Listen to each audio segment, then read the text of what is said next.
So he says, the chavod levod b'daily dios bitachon. Many people say they trust in Hashem, but when they have to choose between doing what Hashem wants and doing what they want, or their boss want, or their friends want, they're given to the pressure of themselves or the other people.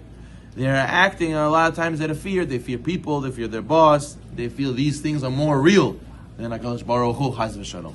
But when you have bitachon, the chavod levod says, then you won't be fearful of anybody. You won't be scared of what anybody says. You do what Hashem wants you to do, and you know everything's going to work out. You know that Hashem is going to be on your side. He tells us, he says, listen, those people who, the chavod levod says, those people who rely on Hashem, they won't serve other people, they won't chase the money, they won't serve whatever the money says to serve, they won't flatter people, they won't put their hope in people, and they won't have to agree with other people who believe in wrong things. Rather, they'll believe in Hashem, stand up for the truth, and do what Hashem wants them to do, and not be scared. So there was a famous story that David Asher says over, about a man who was working in a company for many years, and he knew a lot about his coworkers. So his boss would try to, always try to get him to spill the beans about his coworkers, to tell him what they do wrong and how they mess up. And he knew it was not allowed because he says it's a Lashon Hara.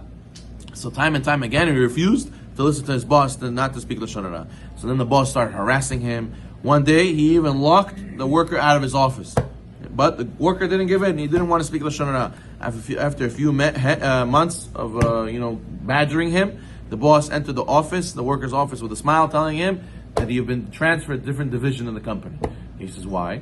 He says, which means now you're raised and you got promotion. You got a bigger, better job. And he says, why? He says, because I was looking for a new person for this job, and I was going to test you. I wanted to see if you can hold information in and if you cannot give into big pressures. So I've been testing you for the past few months, and you passed. And you didn't say anything. You showed you're able to be strong-willed, and you have emunah, and you don't give in to just pressures of other people. So therefore, he gave him the promotion, and he realized that doing and standing up for what's right and standing up for Bitachon and Hashem, this is what will protect us and give us Hatzlacha. This itself, we think we're losing, but really we're gaining. So therefore, he says the person has to make sure not to give into pre-pressure, right? Don't ever think, oh, what are people going to say? How can I get married? How am I going to find a job? What's going to be? On the other hand, someone who has bitachon, he'll be saved from these pressures. Another story they gave about a person who had an appointment with a Walmart buyer. This guy was a big macher, and he had a potential buyer from Walmart. And during Sfiyat Omer, so he didn't shave, right, during Sfiyat Omer. So they wanted to make this meeting, and he was on the way to the meeting, and he saw his friend while he was traveling to the meeting with Walmart. And his friend tells him, hey, why don't you shave? What is it? How are you going to go to a meeting, meet with these representatives, and you look like a schlump? He says, what do you mean? It's Omer. I can't shave my beard. So he said to him, he says, this is halacha. You're not allowed to shave. There's no heter. I asked. There's no heter just for business to go and to shave. Be strong. Have a emunah in Hashem. So he went to meet with the buyer, and the buyer looked at him like a little weird, like, why does he have a big beard?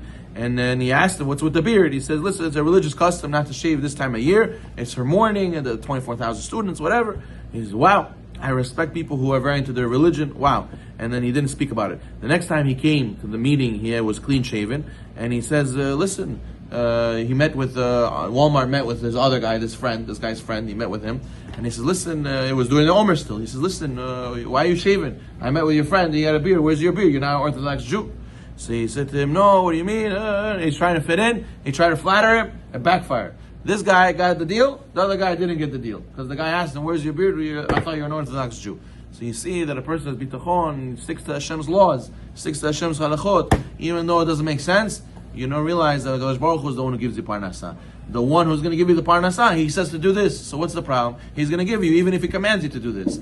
Well, when people think I have to do what people say, I have to do what the God on the dollar says, that's when you fall, and that's when you make a mistake. Chas v'shalom. So we should all zocheh, when we go and we are in front of people, you feel uncomfortable saying, I'm too religious for the people I'm standing in front of?